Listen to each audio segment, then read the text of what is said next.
All right. Yes. Welcome to Too Much Information. Yes, sir. Here we are with the one and only Shai Sevin. Thank you, bro. Thank you. Super happy to have this brother here. I'm happy. It's been a. To be fair, it's been a bit of a slog. Both of our schedules kind of clashing and all of these things. I'm glad you got down here, and I'm glad that we're able to kind of have this conversation because I think it's a much needed one. 100. You know what I'm saying? 100. So yeah, I really appreciate you. No, thank you, bro. Because it's like first and foremost, you got the first run out in it, so you got the exclusivity before anyone else. So I love that, and I'm happy about that. So you're part of the journey, bro. Yeah, appreciate you, you're man. Part of the and journey, bro. I'm privileged to be part of this journey, man. Definitely. And there's so much more to do. Like this ain't gonna be the only one, bro. No.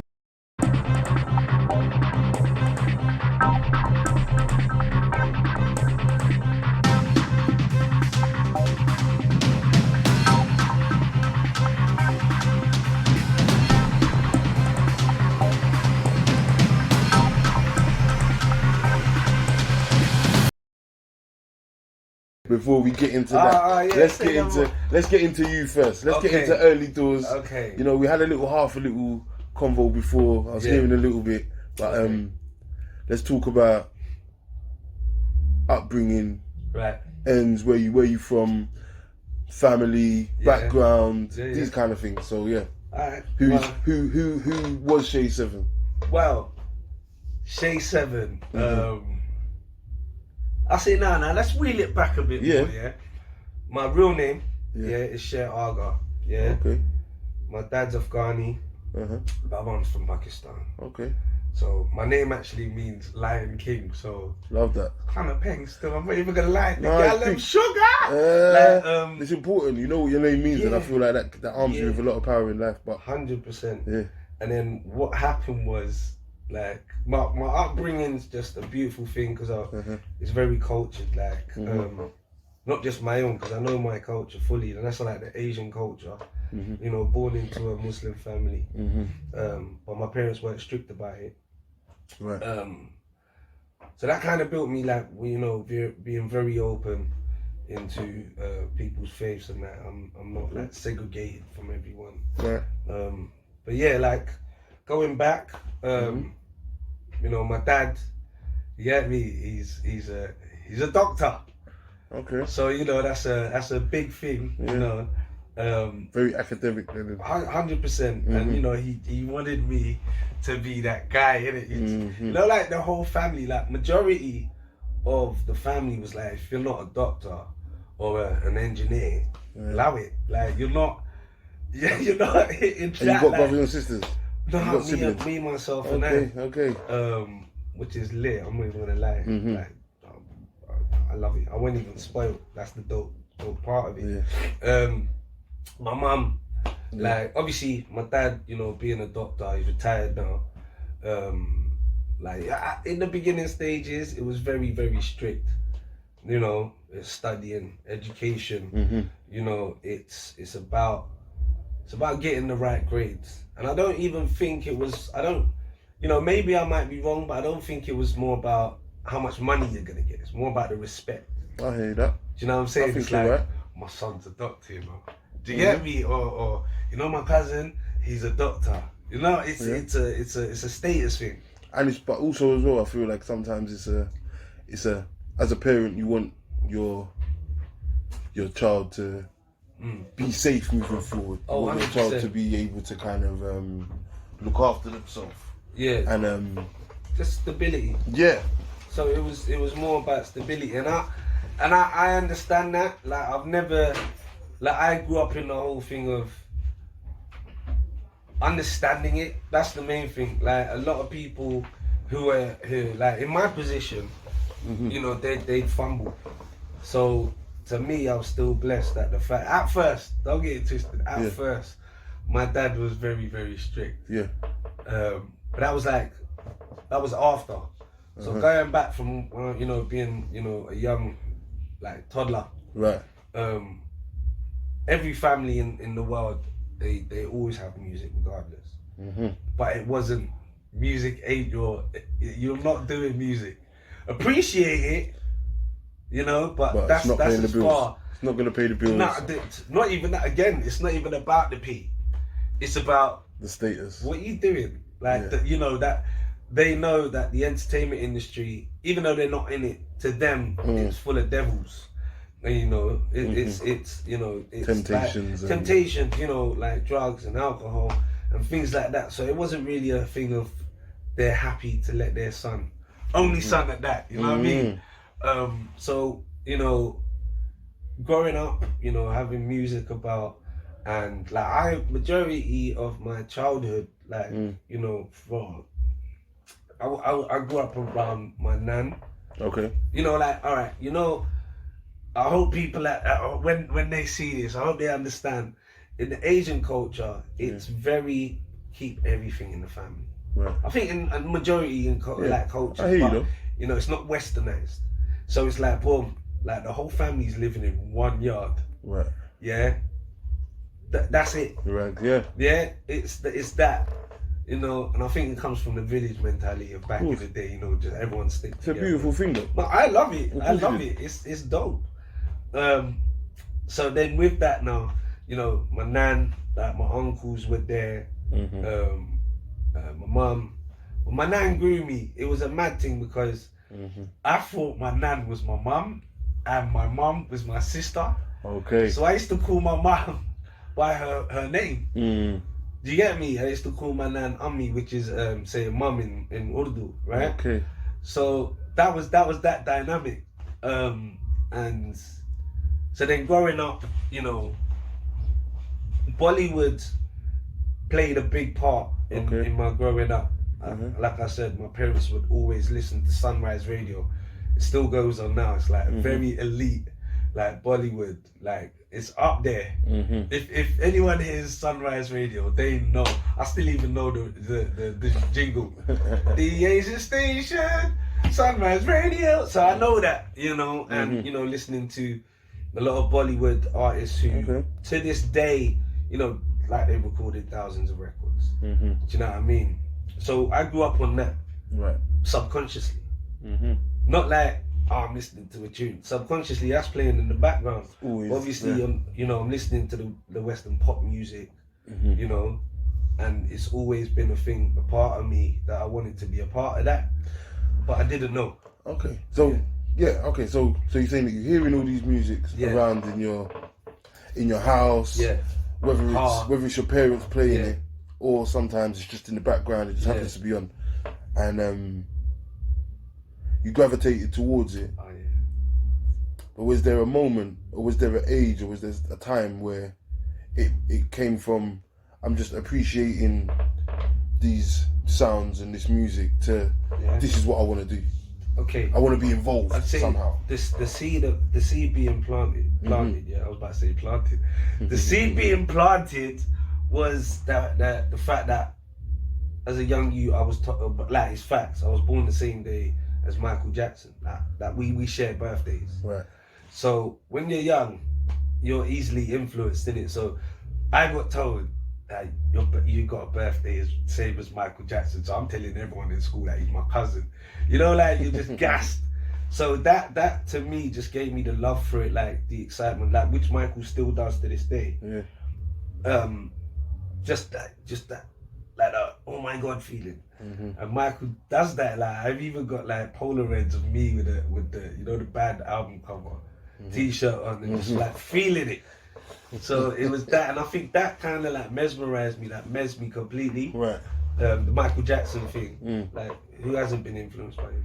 Yeah. And then, you know, the music, that kind of got me gassed over the pop culture. Right. But I was still like say 89, so I was 4, 5, 6, it's round about that time. Like the range before the late 80s coming into the 90s. Yeah. And I didn't know what I liked, but I knew I liked it. Like, you know, like radio's playing, and then you got like Capital and all these other stations, and you kind of like you listen to that because it's what everyone else in school knows. Right. Like, and you know, in being in school, I always wanted to be in the choir.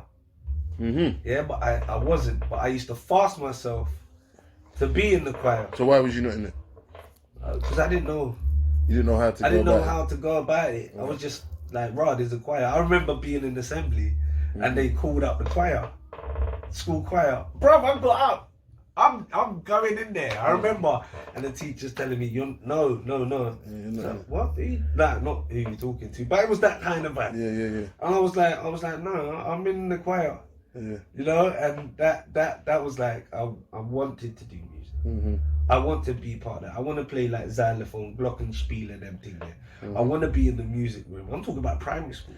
Yeah. And that was like, I was really, I just enjoyed like sounds and melodies and things like that. I wanted to be a singer. You know, it was just in me to be a part of something which was music. Yeah. But didn't understand what it was. You know, it was just a different culture now from Asian music. But I wasn't force fed it. It was just there. Yeah. You know, the vinyls and, you know. No, I hear you. You know, do you remember them, the big stack, like the silver, of course. You know, like the set of music? Yeah. Man didn't even know what equalizer was, just playing with it. Yeah, of course. So it was that. But that's the early life of myself. That. So at this point now, when it sounds like, would you academic at this point? Just primary school at them times. Yeah, so would you focusing on, was you doing your thing? I'm just trying to work out whether at this point your parents are seeing this kid is going down the music route. Maybe they're gonna do maybe they're trying to do some kind of correction. They're not seeing it. Not at all. They never saw that. Yeah, they didn't see that. Far as I'm concerned, right? Yeah, I can just say that, and I don't fully know, but that's what I feel. I might have to have a conversation with them. Might have to bring them next time. Yeah. So basically, the thing was, like my dad, strict on the education. He made me, you know, the handwriting thing. Like he bought me the handwriting book with the 4 lines. Right. You know, making sure the S is perfect. You know, spelling and all that. You know, even in school, I really like drawing and art. But again, that was just, you know, well done. That's some hobby. That's hobbies and that. Yeah, handwriting. And, you know, it was like, you know, them ones they wear later on in life, like moving to year 7 and them thing there, or year 6 and them time there. Man had to learn the periodic table by heart. You get me? Do I know it now? No. But, you know, like the countries in Europe and things like that. My dad was on job. Yeah. Yeah, like I remember the spelling thing. If I get it wrong, like my dad, like he'd lose the plot. Yeah. You know, like man had that fear of education.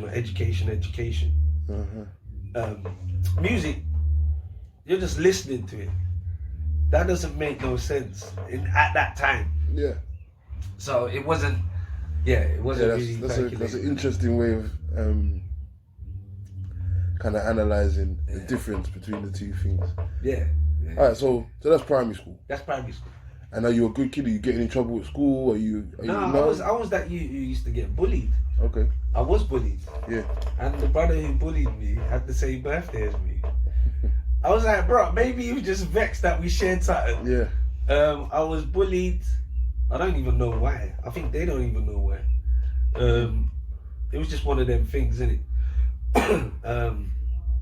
Yeah, I was a bullied youth. I was what I've been told. Like I wasn't really one of them brats. I wasn't spoiled. I'll be happy with what I've been given. To get me not complaining, even if it's not actually the Turtles that we know and it's a reborn version. I'll be happy with that toy. I weren't trying to get attention or nothing. Yeah. Like they said, I was a boring, lovely child. Yeah, just fat cheeks and just cute. Yeah. I see what they're saying because you know I've seen the photos. Yeah, but that's all I was. I wasn't naughty. Never. Like you know when you have flashbacks of naughty. Yeah. Never was naughty. Good. So like yeah. Good stuff. Yeah. Alright, so that's primary school age. Yeah. So you move into secondary school age. Yeah.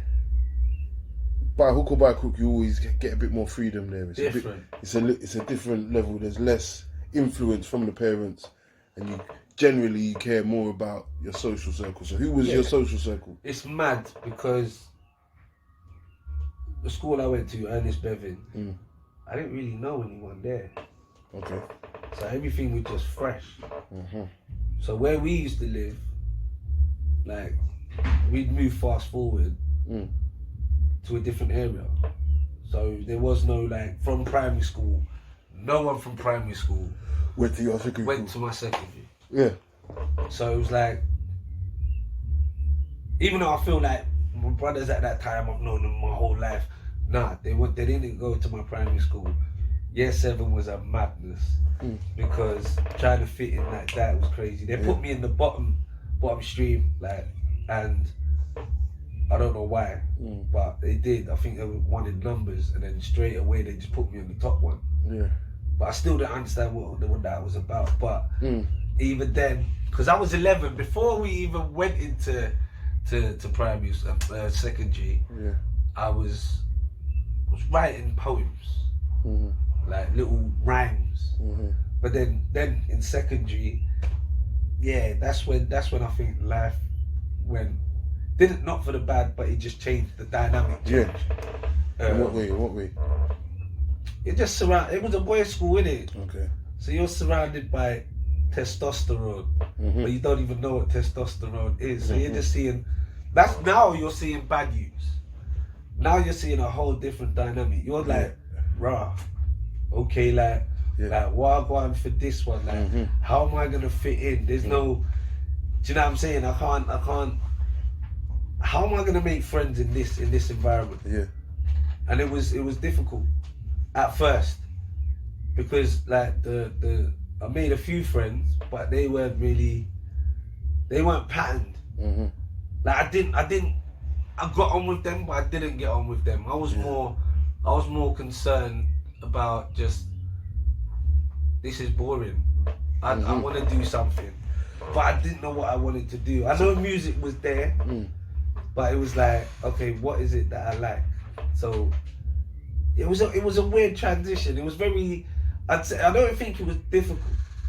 It was more, how can I put it? Not difficult. It was not overwhelming, but whelming. You know? You weren't stimulated. But, so, at this point, are you kind of like, not really interested in the academic side of things? Yeah, shit. Excuse my language. So, it was that. It went for me. It weren't for you. It wasn't for me. That's fair. And I think that's something that's important as well. That you know, I don't want to sound like that geezer on the soapbox, but you know, like the education system and we know it though. And how it's just like it's a cookie cutter system. Like if you don't fit into the parameters of what they class as intelligence, you're 9 o'clock. You finish at a certain time. It's every single day. They get you. They don't let you do what you want. They get you ready to work for someone else. Training you to be a slave. If and that's what it was. Yeah. But I didn't get that yet. It's new. The system's new. You don't have wet play. You know them ones there. Yeah. So it was different. It did take me a while. Like there were bullies from jump. Yeah. Like just straight up from jump. Like you're like, I'm talking about, they don't give a fuck. Like they're just fully on it. You're just getting it. Yeah. It don't, like, you know, like man will just barge man. Like just, it was a lot of that. And it was embarrassing. Like even thinking about that, I'm like, damn, like, yeah, it was a lot. At the time though, how was you? I was shook. How did you? And how did that like manifest itself in your kind of? How did it change your behaviour, for want of a better word? It didn't change me straight away because I was scared. I didn't know how to react. Like it wasn't horrible, but you know, at school I weren't really a fighter. Yeah. It weren't me. That's got to be difficult in a boys' school because I know, I never went to a boys' school, but I got friends that did, and I know that like boys, as you said, testosterone is active. Puberty, right? You know when it was there? So went there, and I'm not even gonna lie. For a boys' school, like they had like every day was a rockers, like you know, like the legendary man, the elders. Yeah. You'd have a rockers, but I don't think I didn't have. Nah, like 1 or 2 like coursing matches and punch man. But I never had a full-on fight in secondary. Freaking hell. I didn't. Yeah. So it weren't in my nature. That's fair. It weren't in my nature. I was more, I'm bored. Like, this is long, but I still go home. I got to do homework. Yeah, that's still got to percolate. Yeah. I can't, just because at school, even though teachers, I was more of a like, you know, like, as you can tell, I love talking. Like, that's God said it, yeah. You got a tongue, yeah, you got a mentality, you got thoughts, speaking. Yeah. You know, so I was chatterbox in class. I was the class clown. Yeah. The bullied class clown. And I think, looking back at it now, I think that was my defense safety mechanism. Defense mechanism. Yeah, it was my defense thing. Yeah. Like, he bossed a joke, but I remember the first day, you know. Jeez! Was it first day? Yeah, it was the first day. And I think, you know, like they just went straight into lessons just to get you prepared. Right. And I think they just told man to make leek soup. Like, what the bruv, leek soup. Like, who cares? And 2 brothers, yeah, I'm mad safe for them now. They're my dogs, yeah. Like, just randomly out of nowhere in the class, like, watch after the lesson. I'm like, how did this even happen? Like, so my heart's beating. Yeah. I'm like, what am I gonna do? But I don't know what to do at that time because one, I don't know anyone. I just met these guys. I didn't even met them, and they're going at me. So when they came out afterwards, I had my back against like what am I supposed to do? So then I just grips, like man grips me and pushed me back. So I was like, I was shook, bro. I was shook. I didn't know how to deal with that situation. But it was new. It was very new. It was very new. I love it. It's good to reflect back on kind of those moments. I think it's you know, a good friend of mine, he always says you have to know yourself in order to get to where you want to get to in life. So it's important to obviously not dwell and think that, I don't know, who you were then is who you are now, because we all grow and we all evolve, but it's good to be aware. It's good to be aware of where you're coming from in that sense. Alright, so boom. Secondary, you're kind of growing into like being that kind of. You're finding yourself. You're learning how to kind of navigate difficult situations. You're finding humor. You're finding character and socially being able to fit in with people and find your place. So like, where does this kind of, where do you get into, like, seriously getting into music? Because even I don't know the ins and outs definitely, but I know that there comes a point where you're moving in some serious circles. I think year 7, year 8, because remember I say like year 6, them time I was writing rhyme. Like, and you know, just before, like in 96, my uncles, them, like, you know, they were driving their Bimmers drop like top down, and they were just banging just Tupac, innit? Like, just on repeat. That was the album. So I was like, okay, you know, so I was writing a few things, so I had it at that time. And I remember the name of it.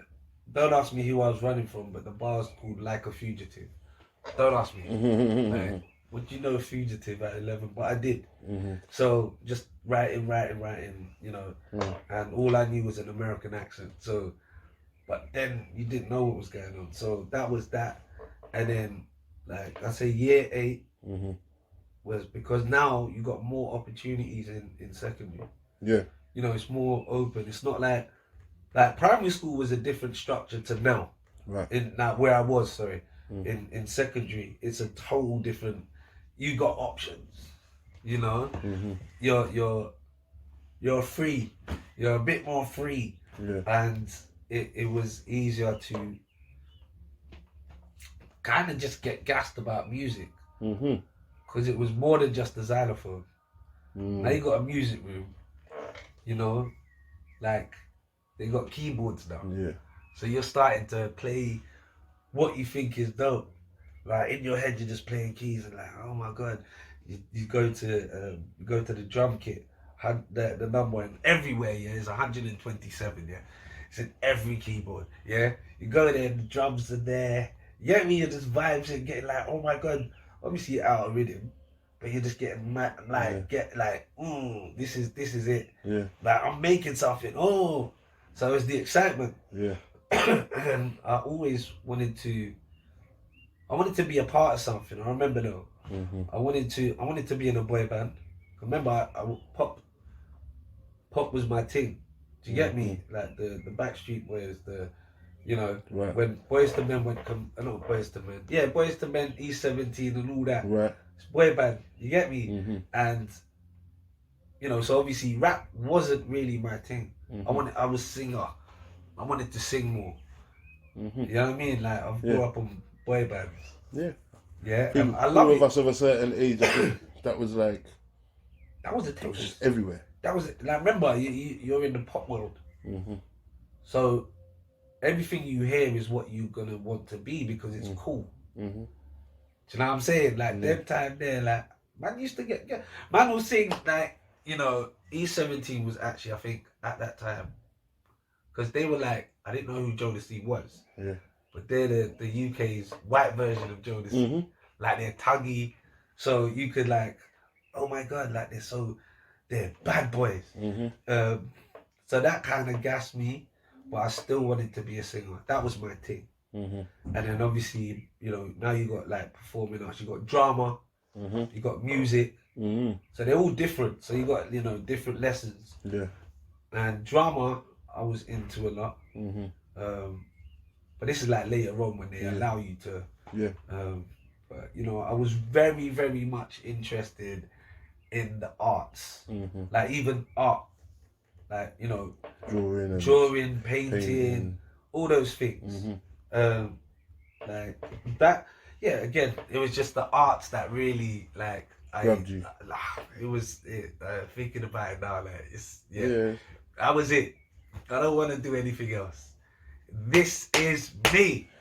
Alright, so when you've come to that conclusion, what's it like in your house then? Is that something that you told? Is that something you articulated, or is that something that you just kind of? Let me tell you something. Yeah.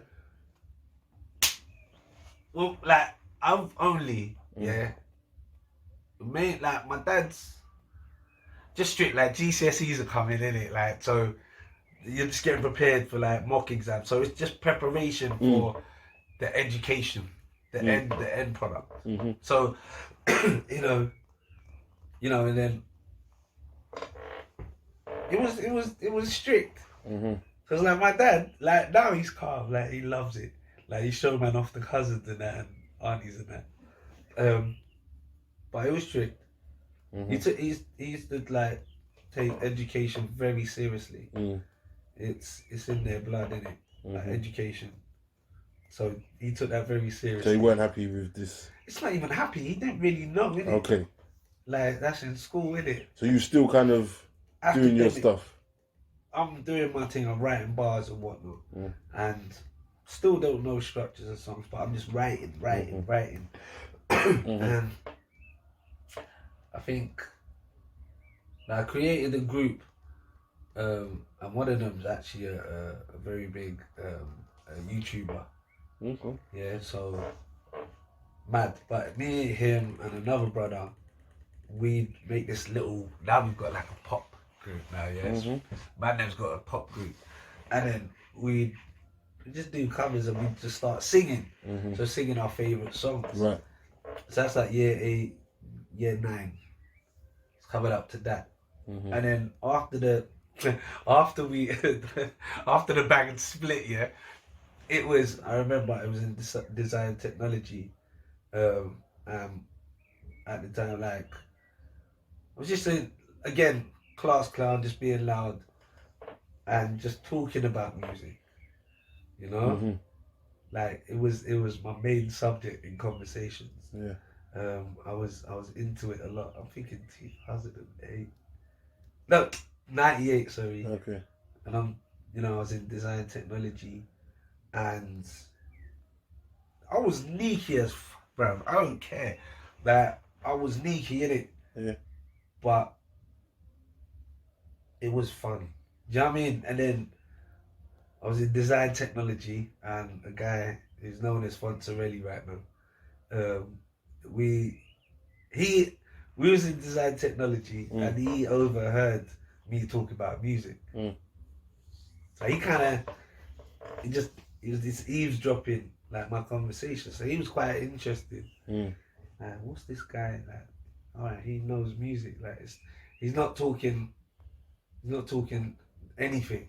Like, this guy sounds like he wants to be in music. Yeah. And then and he hollered after the lesson, and he said, "Bro, this is bringing back memories." You know, stuff that I've totally forgotten. He came afterwards, and he said, "Brother, look, I heard you talk about music. Like, I'm trying to make a band. You get me? So, like, this is my number. Give me a shout. You get me? Cool." That was that, innit? And then, like, we became close friends, like, me and Fonts. And, you know, gradually in school, because now I still don't know, but he was Jodeci. That was his thing.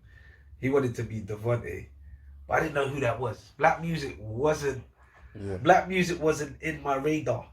Hey. So, and, you know, we'd always link up. You know, it was just like we'd link up and we just like vibes, and we was like, so it was me and him, but it's like he was just auditioning any and everyone who we know or he'd know from the ends. Remember, I'm not really I don't really know that much people. Yeah. So he'll be going like, so we started rolling though. We're rolling hard because he knows like, bruh, Shai's on this thing. Cool. We want this group. Yeah, I remember the name. It's called Phase. Yeah, and then that evolved. Anyway, so we went round through the whole of the ends, just vibing, and at that time, you know, we was going around, but at that time though, because Eminem's out, it gave me that boost of like, you don't have to be black to rap. Do you get me? That was like, okay, fine. No, I don't feel uncomfortable because black music's for black people. That's all I know. Do you get me? If you're a rapper, you're a black guy. I'm not black. I'm Asian. So how's this gonna work out? Yeah. Eminem, obviously, before you had your what's the name? What's the one he done? Informer. Snow. Is it Snow? Yeah, Snow was there, and then afterwards, Vanilla Ice. Yeah. So obviously, but they never really. They didn't get the ratings. Yeah. It didn't tap in. So Eminem's out now. So then, boom. Still finding myself, still spitting with an American accent. So I'm still finding myself. And what Fonts used to do, we used to go around the ends, and this is amazing because like we were, you know, again, Asian brother, Niki. Like, why are you rolling with this Niki? And we go around still looking for others, you know. Like, man, them that still know now. I'm like, yo, we're putting this group together. Like, what is man down? Like what? Do you get me? And it was like, Fonts, man, spit a bar, bruv. Obviously, that word is named down. I'm trying to hype him up. But it's like, yo, spit a bar. And he'll be like, nah. Hey, do your thing. So I was his secret weapon, yeah? So man, they would be like, hey, what? Like, at them times, they're like, I was Niki off. Niki, I loved it. And I had a long trench coat. You get me? I was always clean. So I didn't dress like man them. So I was that, and so they was bamboozled thinking, who's this guy? So then everywhere we go, still looking for duns. I was the one that they was mesmerized over because he would bring me in. Like, he was the Devontae. Do you get me? He's the head of this team. So we're still looking, and then his cousin was in it. But he was in it because he was rolling a lot. by default. So man's rolling, so your cousin, so you're in. But it's still in school. Okay. And then we wanted the name Phase. Even the artwork, we wanted it like Jodeci, Diary of a Mad Band, yeah? Remember, I still don't know black music. This is still Eminem coming out and whatnot. Yeah. So I was still finding myself there in it. And like, fonts taught me a lot about black music. Like facts, like it goes down. Like this is historical talk. Like font showed me a lot about black music, so I was still learning it. And you know, we got better and better. I stopped spitting with an American accent. Funny enough, he never had one, but I did. Yeah. Because obviously the M&Ms, and so then I moved forward now. It was, yeah, we had the group now, but I wanted to sing. So it was weird because we didn't have the same lessons. So I'd still be doing the popish kind of doing whatever. Right. But he, you know, but we'd still link up. But then afterwards we started rolling hard, and then that was that. And then we, like out of school, started rolling. You know, he'd be like, yeah, come to my yard, let's write, let's do this. Excuse me. And then there was a couple people that were in the group, but we were the backbone. Yeah, we were the main guys. Cool. Yeah, the core of the groups. But at that time, from Phase, it moved to Shai Voice. And because at that time, you know the bait ones where at the back of the book you're just tagging. So I would tag Shai, S-H-I-E. That was my tag. I wasn't even a writer. I was just getting gas because everyone's writing at the back of the book. So my name was Shai. And I wanted to use Shai as that's my artist name, innit? So then what happened was, because I was singing, we were all singing. Yeah, remember we still wanted to be a boy band, like the Jodeci. So now I'm slowly learning a bit more about black music, Jagged Edge, and you know. So this is like late 90s, early 2000s is coming. So I'm Shai, and it's like, yo, listen. I don't know how it came up, but the group's name changed to Shai Voice because I don't know. Yeah, it just worked, but it was spelled S-H-I-E and then voice. But because of like, now I've got like an idea of, I liked art, yeah, I was able to make the Shai Voice in graffiti. I still got that piece of paper, mad thing. So I was doing that, so Shai Voice is doing their thing. You know, we want to be the best of the best, but we're still going around recruiting. But everyone weren't serious. So we said, all right, money. So that's when we got the defaults. Like man them that was rolling like family. So now we got the core now, innit? Like the group. There's we had it was 4 people, but it was like Wu-Tang. We had people around, but they weren't serious. So we had that and then you know, everyone knew that like these guys are doing music now. They're on this thing. And so you know, we're still like walking around going to youth clubs and you know, trying a thing, just getting involved. You doing performances and stuff? Not yet. Okay. Not yet. We're still building. You know, going to youth clubs, and then later on, so like you know, alright. So that's happening. Yeah, the boy band, the group, Shai Voice. Now we're Shai Voice. You know, and then what happened was, I ducked out. Like I ducked out of the group. I don't know why. I still don't know why. I think it must have been like I felt out of place, or kind of like I don't actually know, but man ducked. Yeah. So man's still in school. Like, but it was weird because man will see man, innit? But they know like man's not in the group no more. So it's all a bit orcs. And then one of the mentors, yo, big up Don Ital. Yeah, he literally was like you're very talented. And he said, look, all right, cool, come check me. So remember, I'm at the group now. So he's told me like, come now. And I went to go check him. Yeah, like I'm still like on my ones. Went to check him, but I should fast forward.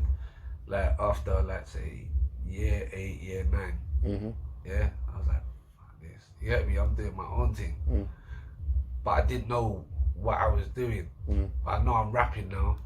I'm singing. I'm doing whatever I can. No, I'm the talent.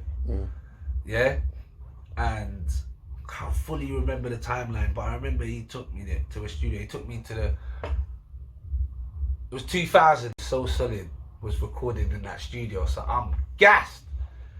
Yeah, so he took me. I remember I was still in my school uniform. Man took me to their studio, and I'm there like, oh God. And then Top Cat was there. Didn't know who that was.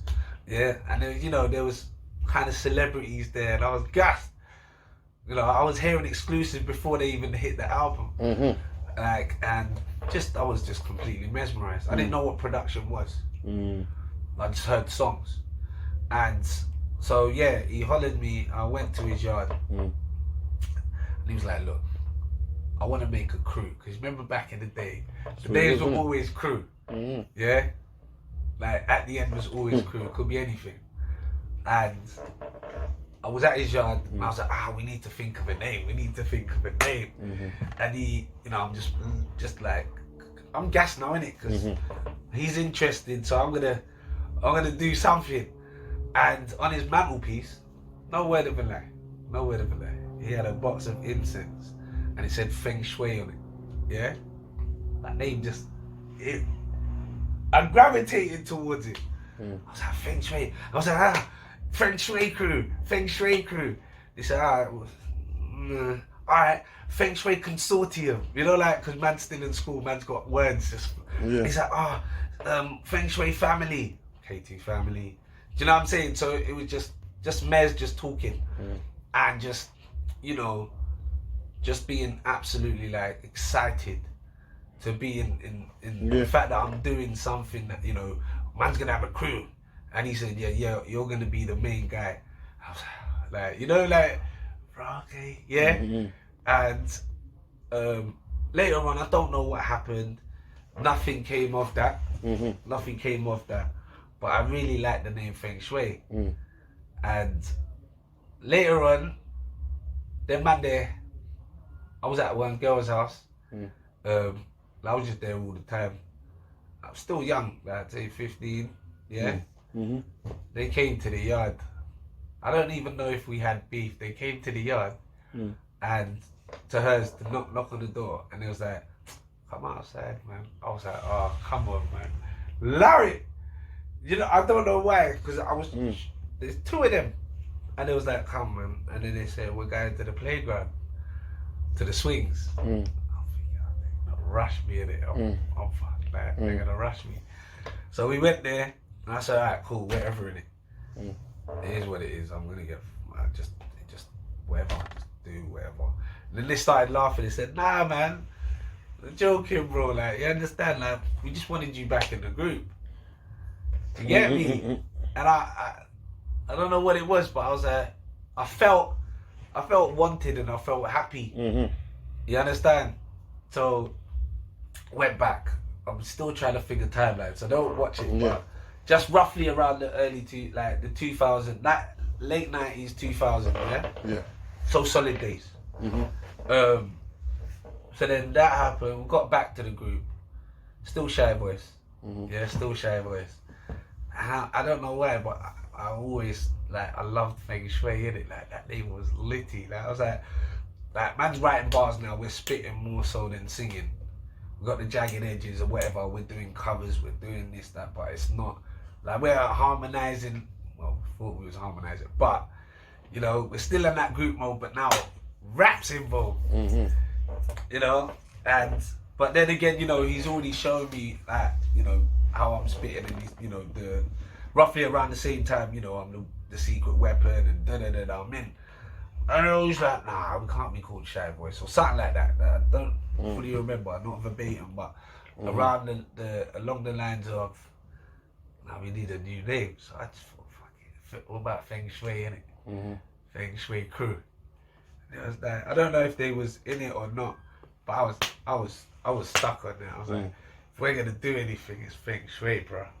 Like, that name, it resonated with me. Like, it just stuck. I was like, I'm not letting that name go. For who? That's me, blood. But it's us.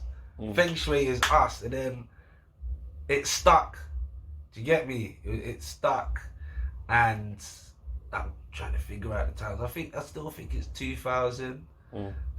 2001. Yeah, it was 2001. This you know the transition to Feng Shui is happening. So I was like, oh my days, like sick.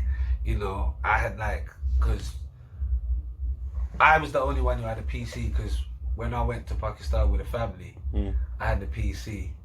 So you know, I'm the turn up guy. You know, I'm the guy. You're like the guy with the decks. I got the one. Yeah. So that's it. So and then you know, and Feng Shui stuck. You know, Fonta's brother came in. You know, it was just a unit now. You know what I mean? We was comfortable doing things. I think Shai Voice or whatever, he came through and whatnot, and then later on, everyone it was just a unit now. You know, all the people we was trying to get involved, bun them innit? Just us lot. And then now Feng Shui is getting about now, innit? In the ends, which I like to call the beginnings. Yeah, we was in the ends, and I said, bun it, we need hoodies and stuff like that. Do you get me? And I think it was Fonta's cousin. He was getting involved as well. Like he got brought in as well. Around the same time, he came in sick. Like he was, he made us up our game. Do you know what I'm saying? He was spitting different. So I remember he was talking about the transition of like in between garage and grime. That era, he was spitting the most.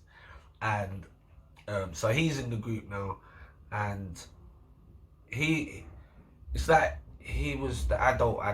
Like him and Fonta's brother, they're the adults. They, you know, he went uni to do microbiology, so he's on that, get me, that level. And so we was like, come, and he joined the group, and then I think the Feng Shui stuck, and we kept on, you know, then he had the setup, I had the setup, I had Cakewalk, that was a music, it was a DAW at that time, I had Cakewalk. Still didn't know how to make beats, I was making mistakes, you know, I didn't know what BPM was, you know, so Fonts was there, like, we're just making beats at like 120, but we're making garage beats by making the loop somewhere else, like not even in time, but it worked. So fast forward now, so Feng Shui is sticking, and then Science is his name, the guy, mad scientist, he kind of pushed us a bit more, and then, you know, one of our mentors from the school, she was helping us a lot, get shows, you know, like the Mobile Unsigned, talent shows, you know, uni shows, like, you know, there was a lot. Talent shows was our thing, and we used to, Feng Shui had the name now. Yeah, Feng Shui is, we're that guy. You know what I'm saying? We're not even those guys, we're that guy. Feng Shui is ringing now. Yeah, throughout the ends. Yeah.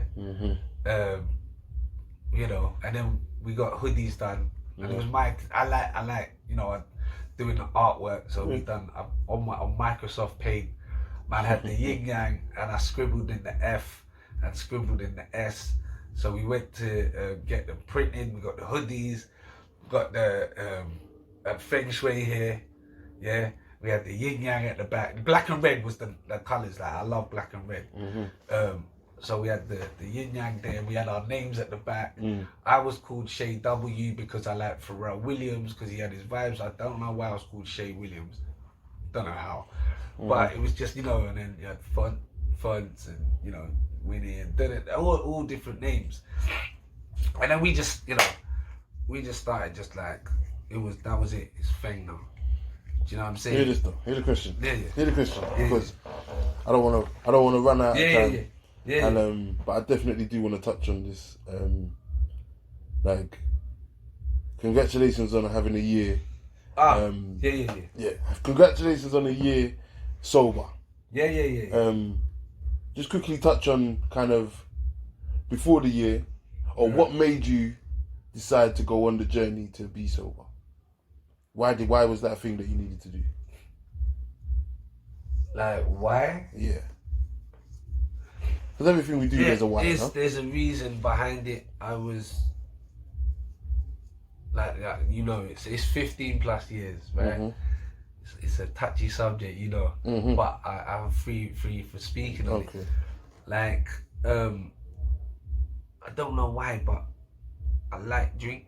Like, it was just fun at first. Yeah. You know, 16, 17, getting bottles of champagne for 16, and you know, bottles of Moet, yeah. Like just drinking whenever, not drinking whenever, but you know, like you was out a lot, so you end up drinking a lot. Yeah, and also like, you know, like family events, like shubs at home where they got a dance and all these things. Man will get like was it Smirnoff Ice or whatever it's called, yeah. I'm drinking them kind of drinks, and it's like no hard drinks. And then it started just getting part like normal, innit? It's like, but not like going to shop or whatever, but it was nothing. Go to a family event or whatever, there's drink there, you're drinking. And moving forward, it's when I started to get involved with, cause we did jump off and whatnot. That's another. We could go back to that later on. We got more to talk about another day. The drinking thing is when I started to get involved with a different place of people in the music industry, where you know, where I met the Jesse J's and all that stylos and blah blah blah. There was like hell. Yeah, it was just but when I say hell, for me it was a free for all. Nah, no one can tell me shit. You get me? Like before that, obviously people like Shai, man, like you're getting too frass all the time. Like when we'd go out, I'd be the one everyone's looking after. Yeah? So I was the one who mash up everyone's night, like throwing up in buckets and all that shit. And so then it was one of them things like, oh, he's wild. But you know, I was. It was just anything. So when I got to like 2005, I went to this place now, and I could do whatever I want. Still with Feng, because we went there, but it's like, it's more free. Like it gradually, because again the band was going away, and the guy at the time, Ray Stevenson, he was the guy who, you know, it was his yard, so he was like, you know, he took us on board. Like big up Billy the Kid, he's the one who kind of brought man in on that situation. There's more to it, but we'll go back. Yeah. And there, you know, the group's now gone. Like it's just me there now. It's just Shay. Yeah? It's Shay. So there I can do anything. I can smoke weed, you know, I can drink alcohol, I can drink magnums, you know, like to the point where I used to call myself the Magnum King. Like man was drinking magnums like it was nothing, yeah, like breakfast, you know. And I was like 2006, 7-ish. Like I was developing artists like Jesse J. You know, I was working with numerous artists, like big industry artists. But that place, it was mad because, you know, like it was a home setup, but it was unprofessional. But you had big artists coming through, so you're smoking, like I'm billing it. It's nothing. Got like a Magnum right there. You get me? It's nothing. And that was just everyday occurrence. Like, you know, that mentality of like, you can't make anything if you ain't smoking weed or drinking. Lies. But that was the mentality them times there. And then obviously after that, no, it kept on gradually, you know, it started, I was drinking way too much, but not realizing. And what do you call way too much? How much are you talking there? Bro, I used to be, I could literally be like 5. It got gradually more, but I could beat magnums all day. Magnums. Yeah? I could beat magnum. It was nothing. To the point where that's when tolerance was building. Of course. Yeah? And then, you know, you had we had the groups and the artists in the place. So we'd always, you know, there was always a spot for us to go and perform. It's a free for all again. Anything is anything. And we knew the people, like big events. I'm talking about big industry events. We go there every Monday, like cash. Like after we done whatever we're doing, boom. grab a bottle of rosé, get me. I've got the Magnum, 2 Magnums, whatever. Man's beating that on the way there in the car, and you know, it was nothing. It was party. Like everything to me was a party. Even in the studio, I'm smoking and drinking. So was there something that made you? Was it like the kind of party lifestyle stopped, and then you had that more, happened? That happened a few years later, because of how hard done by I was in that situation. Okay. And that's to do with the industry. Okay, so you're saying that then, so that means that the reason why the drinking escalated was almost like a feeling of being hard done by, or being betrayed, or some sort of. There was a lot, like at the end. Also, there was in my family. There was a lot of mental health things that I had to deal with. You know what I mean? Yeah. So being sober and dealing with that is long for man. But that was you know, at that time. Yeah. So but then because of that, I'd always be in the studio. Yeah. Frass out. But I've got the tolerance now. Like this is like 2021. Nothing's hitting me. Like I could literally beat whatever the frig I want. Yeah. And nothing's touching me, which I thought that it weren't touching me. But I was functioning. Like I could build up all day because the green was there. Just casually just there. Like it was cess. Yeah, or high grade, it was just there. Who's buying? The only thing I'm buying is Magnums, because you can't get that one for free. So I go to the stop, there was like Dallas chicken, so I don't get Dallas chicken and Magnum. Yeah? That was my thing, yeah? So I wasn't beating anything else. It was strictly Magnum. Hence the name Magnum King. And then when I was there, I was drinking, nothing. And it started to get messy. And I started to do stupid shit. Like at the events. Like just getting acting up. Like, yeah, acting up. You know, being too drunk. But still fun. Yeah. Still fun, but no one saw where it was going. It was still cool, but I was still mash up, and it's like it was allowed in that spot. Yeah. It was allowed in that spot. And so because of that, no one could tell me nothing. I was not ignorant. I was just very like, whatever, innit? Yeah. No one could tell me anything. Everyone still likes me. I'm still the littest geezer in the room. I'm still the guy. I'm fucking lit. Yeah.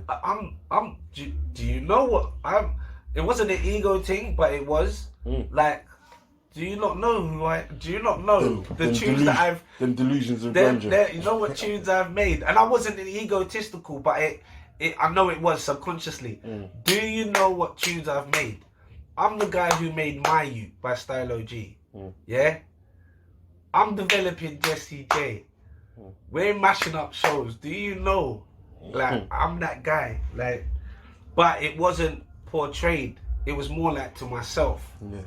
Like the ego I never had the ego towards anyone. Yeah. Because I wasn't built like that. Yeah. Remember from school days, I wasn't built like that. I can't be a bad person to anyone because I thought that's not me. But deep inside, bruh, do you know who I am? That was it. But then I was drinking. But then because of the tolerance, it wasn't licking me as much. So I'd have more and more just to get that first buzz. Do you know what I mean? And I was beating a lot of Magnums. And, you know, I was getting frass up. I'd be at people's events and just misbehaving. Yeah. Now it's starting to get... Messing with the bread, messing with the work. It wasn't messing with the work, but it's about to. Okay. So it wasn't messing with the work because it was mad. I was functioning. I was creating. Like no one could tell me. I was creating bangers. Yeah. So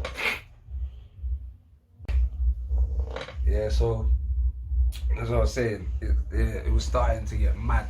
Like I'm now I'm starting to mash up the works. Okay. Like ruin opportunities or not even ruin opportunities. People not wanting to kind of just getting fucked in the studio. Okay. To get me, I was moving different. Like I was. Yeah, just any time I'm just getting mash up. Like, you know, it was the thing. You know, we're in the studio, it's whatever, innit? So I was getting high, getting drunk. It kept on going. Lack of professionalism. Absolutely. It was there. Like the place was a hot box, but people could do what they want. So, and no one was telling me anything. No one could. Because they oh, that's the Shai, innit? You know when someone said that's the Shai, that's when you know. Now you're that. Now you've become. You've been labelled as that guy who, it's just Shai. Don't take him seriously. It's just Shai, innit? Whatever. It's just Shai. Wherever, innit? So then and because in that place, I became like. That place was a bit toxic because it to me it felt like just a bubble. I didn't know what was going on in the outside world. I'm just in the studio making beats for other people, getting fracked, getting frass. That's all I was doing. And that was it every single time, you know, and then started working on bigger projects. And it's like 2007. Started working on big projects, working with every and anyone in the industry, like big names. You got Jesse J, I heard you say. Got Jesse J. Stylo G. Stylo G was on there. Rest in peace, Skibbity. Okay. With a track with Stylo called London. Just bare artists, Maxi Priest, Omar. That's just for the old heads. Yeah. Had everyone. At that time, you had like Fundamental and you know them groups there. So when people say like who have you worked with, at that time I worked with everyone who was hot in the game right now at that time. No one could tell me anything because I'm that guy. But because of that, I got exhausted and whatnot. So that was 2007. But moving forward, yeah, that's when I started just drinking a lot, and you know. I was functioning, I'd get the sessions done, but I was just drinking all the time, which again, like you said, it's unprofessional. Man's just in a session and there's a Magnum there, and the place smells like zombies, and that was it. And it kept on building and building and building and building, and it came to a point, where because of certain people, I lost out on huge opportunities, and it weren't me this time. Even though I was fresh and I was, you know, doing big tours with artists and whatnot. I'm doing bits, but because of that situation, and I didn't know what was going on in the outside world, I lost out on opportunities. But the opportunities was getting fucked up by someone else, who was there, and I didn't know. I was none the wiser. My business was shit. Get me? Man just doing whatever. I'm in this place, I just call it like, at one point I called it hell. Do you get me? So I'm there now, and then later on, like I say before I ducked out from there, a big thing happened. And, you know, Jess got obviously signed. She's the big shit now, innit? But where's me? Like, I done works on your thing, but I don't exist. That fucked me up, bro. That fucked me up even more so. You know, like, bro, I'm a nobody. Like people are saying. From thinking or being the somebody to them thinking that you're nobody. It's dipped hard, but I wasn't I'm thinking about it now, but that's what was really going on in it. But even then, you know, we'd still go to the shows and whatnot, and people would big me up saying that, you know, he was part of the thing with Jesse J, like he was done, like he used to do it. So it was nice, but deep down I was like, bruh, I got shagged. But I don't know why. I don't know if it's who people or whatever. Why? What's the reason or whatnot? I don't know. Because I'm just drinking, and now it's just becoming always getting waved. You know. And are you drinking? You're drinking to what? Fuck knows. No, numb the pain, or are you there to just over drinking? Are you just trying to be? Are you just trying to vibes all the time, or are you? Yeah, I'm trying to. Because a lot of people do these things, drink and whatever, drink drugs for whatever, to kind of avoid something. Yeah. And you feel like you were avoiding something? Looking back at it, yeah, I was trying to avoid failure and being alone. Yeah, but I didn't know it. I was still just drinking every single fucking day without fail. But it's not getting to that point yet. It's still in the process to get to the point where... You still think you're just having a good time? A balance between that. I'm like, fuck everyone, whatever. Whatever in it, like, I can go shop, like, no one can tell me shit. Yeah. But then it started getting to brown liquor. Because Magnum ain't doing it no more. Or anything's happening. What, rum? Yeah. You know, like the shop, in any area, you got a fucking off license and betting shop. So it was just there, outside of the studio, come out, get liquor, chicken, and come back. So no one's telling me anything. They know it, but they don't know how to approach me. Because they know it's starting to become a problem. Yeah, they can see the pain somewhere there. So, bro, it was there, like to the point where when I listened to the tunes that I done at that period of time, I'm crying out for fucking help. In my songs, I was like, bloody hell. Like, I'm talking about recently, I was like, listening to them, I was like, every single song is about pain and liquor and relationships. But I didn't know that at the time. So that was happening, and I was drinking, and then just being on my ones and just thinking like, fuck the world, who cares? No one can tell me anything. You know, I started just like drinking heavier and heavier, just to get mash up, but not fun. I just like whatever. And it kept building. I was still getting mashed up around people. I was ruining things. I was starting to be that guy that just ruined a family event. We got into a shubs, you know. I'm just out of control. Like the liquor's just, it's. How dark did it get for you, personally? Personally, you talk a lot about ruining stuff for other people. I'm not gonna lie. It was like, basically, I wanted to die at certain points. Like, I tried to with it. Like, and it didn't work, obviously. But I was really trying. Thank goodness. Give thanks to the Lord. Like, I was really in a dark place. Like, a few times, like the 2008, 10, like, it was just, everything was just like, I don't want to be here no more. Lowy. Yeah. So, like paracetamol and liquor, but then I was the night at that time I started drinking the hard spirits, and then built a tolerance to that. I went. Yeah, I was like, cool, whatever in it. Don't care about no one. I don't care about myself. Whatever. I'm always drunk. End up randomly because I remember I was like just randomly DJing.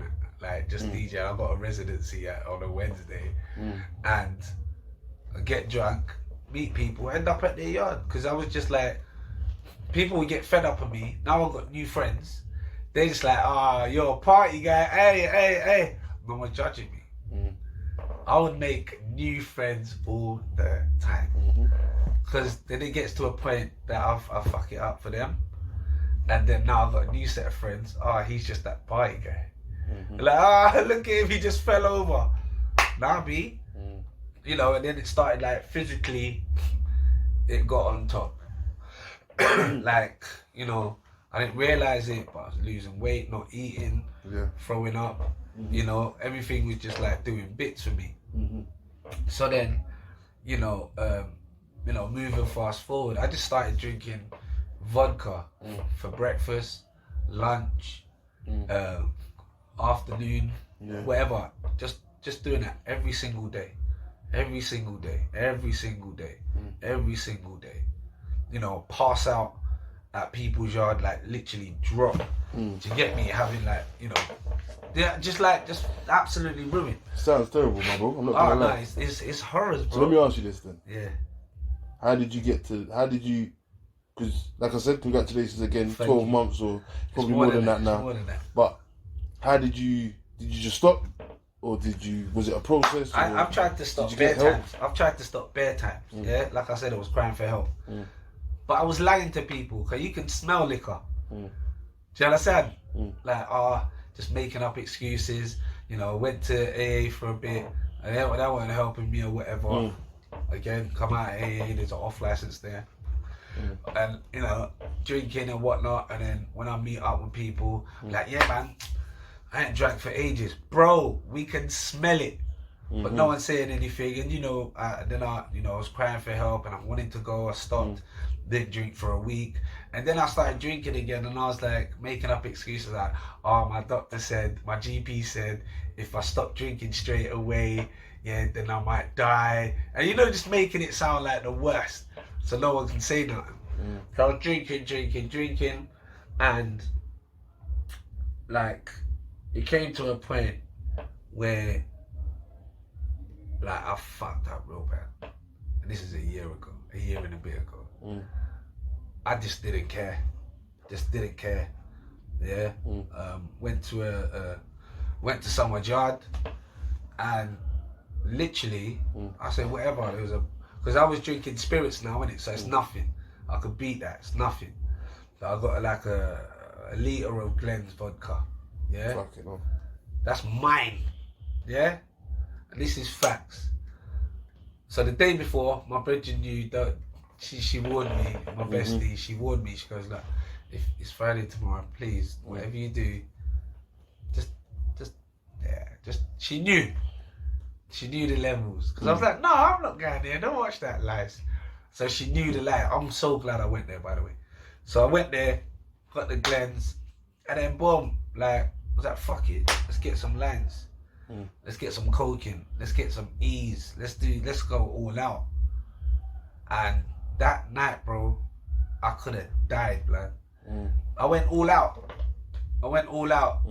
Absolutely ruined. Yeah. Like, to the point when I went home, I was trying to give my dad E, but I don't remember it. So, you know, like, it was a mess. Don't know how I got home, but I got home because I don't know how we do it yet. Well, how I did it, but I got home absolutely shagged, and like apparently I was having a seizure for like ever. Yeah, called ambulance and whatnot, and I didn't know what happened. That's the scary part. Now I can remember it. By that time I didn't remember it. I got a lot of drugs in my system and alcohol. Bro, that's a lot of spirits, you know. Yeah, some fucking horrible spirits. And it's cheap vodka as well. Yeah. So it's not even a nice one. It's the man on road liquor. So I'm beating that now. So I'm home now, had the seizure, and I've literally for 2-3 days I couldn't move. Like every time I swear to God, I thought, oh my God, I'm gonna be disabled for the rest of my life. I thought, fucking whatever. Then the third day, my homeboy chose, he phoned me, because I think they made a group. They made a group, huh? Big up Chose? Yeah, big up Chose. They made a WhatsApp group just to be like, yo, what are we gonna do? Like, how are we gonna help him? Like, now it's not cool now, like, what the fuck? Like, you know, so they made the group and people were just upset, like, they didn't know how to approach me, and Chose was like, let me chat to him. That's my dog, because he's been there from jump and seeing me go through those phases. So you hollered me, and I kid you not, it's the best conversation I've ever had in my life. He said, bro, I was like, bro, I don't even remember what happened. He said, you know what you did, yeah? He said, don't, yeah? You know what you did. And he said, you know what? There's no point me even getting angry at you, because they've tried bedtimes before. There's no point getting mad at you. Do you know what? Bro, You need to allow it. And I said this, I kid you not. I said, bro, I'm so sorry, I'm so embarrassed. He said this changed my life. He said, bro, get rid of the word embarrassed. I kid you not.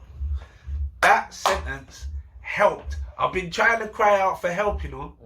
That one sentence, I know he's gonna hate it because I've told him every single day that my great grandchildren are gonna know about you saying that. Said, get rid of the word embarrassed, bro. That was it. That one sentence. Ever since there, no smoking fag, no smoking weed, no drugs, no alcohol. So you stopped? I locked it off. Big. I locked it off. And do you know what, big man? Let me tell you something. I started eating again. I gained weight. People was like, bro, they couldn't even recognize me. Bro, I looked at pictures of myself. I couldn't even recognize me. If I was to ever show you pictures of me then, like, just remember, it's not that far ago, you know, it's not that long ago. When I look at it, I'm like, I was a mess. I was an absolute mess. I weren't caring about myself. I was just looking at when can I get another drink. Bro, I was borrowing money from my friends and say, oh, I got you, listen, can you give me a score, please? I'll get it back to you at the end of the week. Just to get liquor, you know.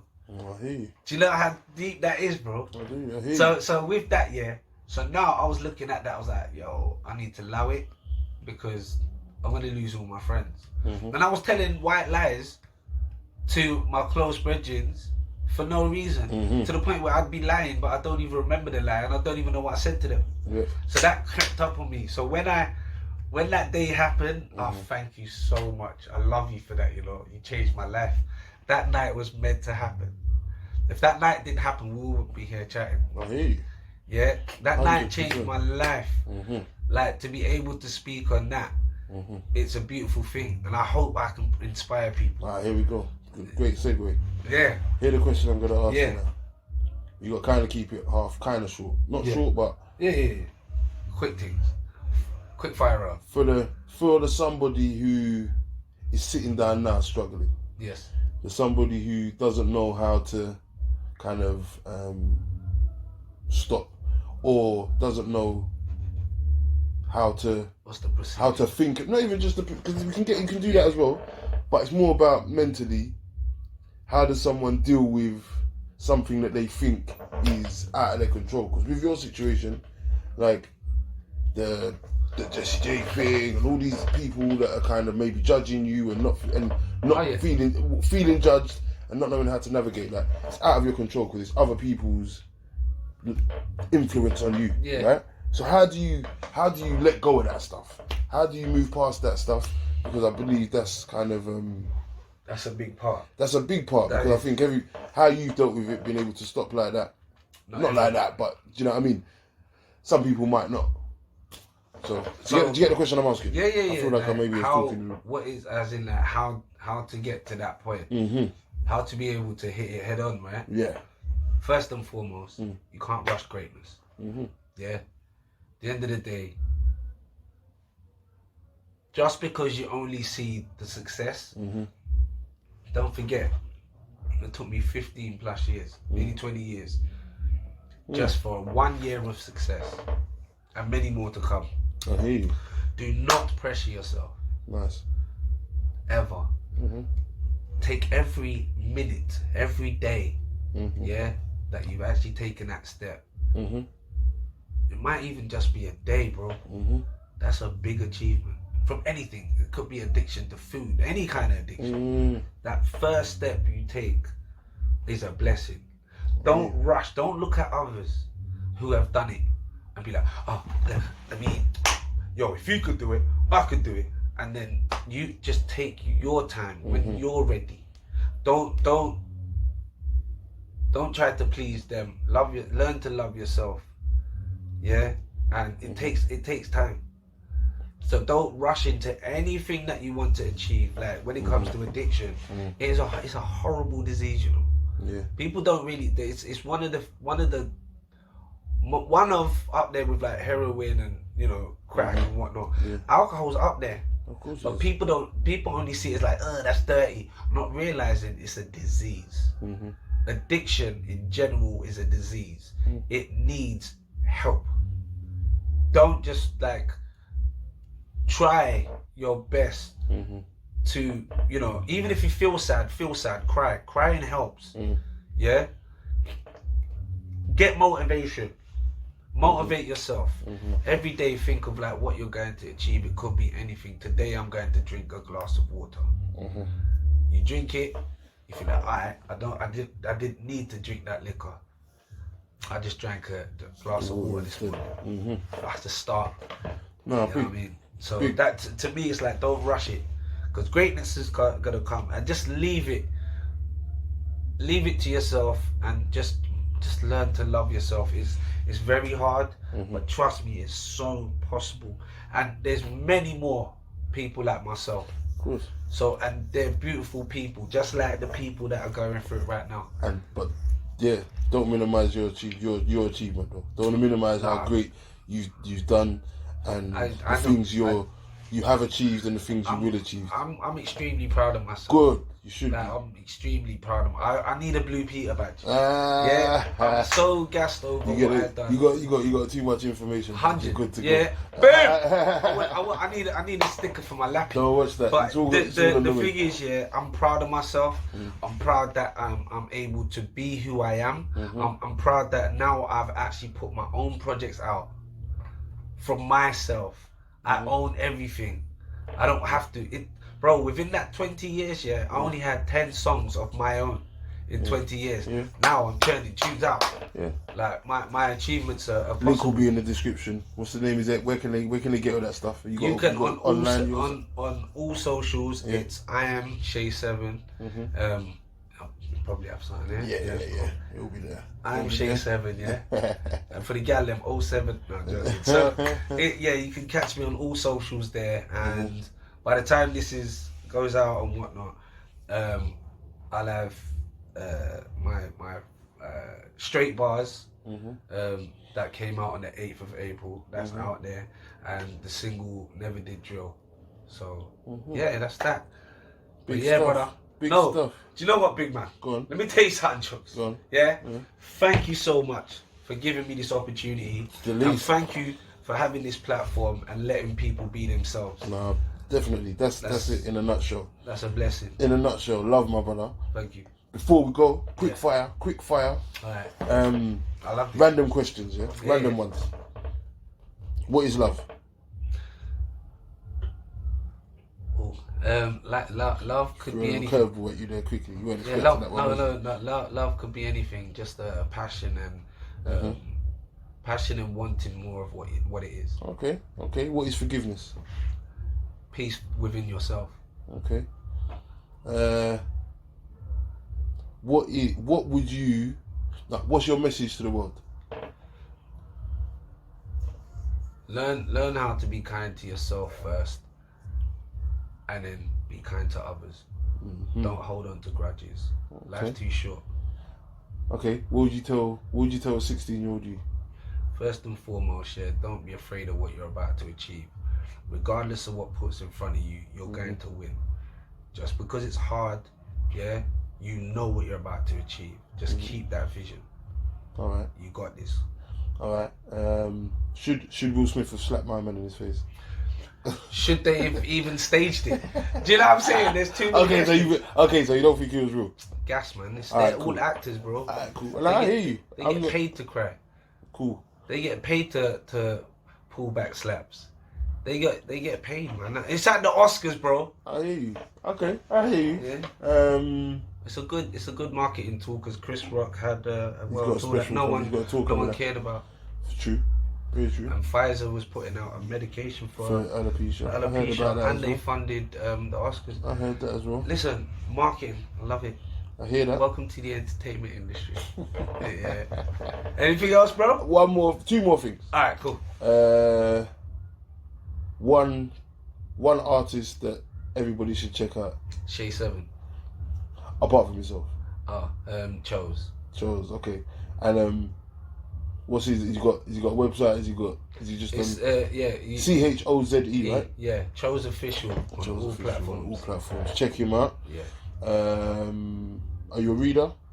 I'm my Do reader. you read books? Not much, you know. Okay. What about shows? Like, as in program? yeah, like Netflix. Or that's what Netflix. done. You got any recommendations? Right now, yeah. I'm not gonna lie, yeah. I love anything. I like comedy in it, and I love a Marvel, but I see anything with Ryan Reynolds. Yeah, he can do the same character on any film. Yeah, but he owns it. Ryan Reynolds, I like. Was it the Adam Project? I watched that. I watched that the other day. That's a good film. It's just the Flight of the Navigator. Yeah, Wow, do you remember that? Yeah, of course. Flight of the Navigator with Marvel. It's that. Big.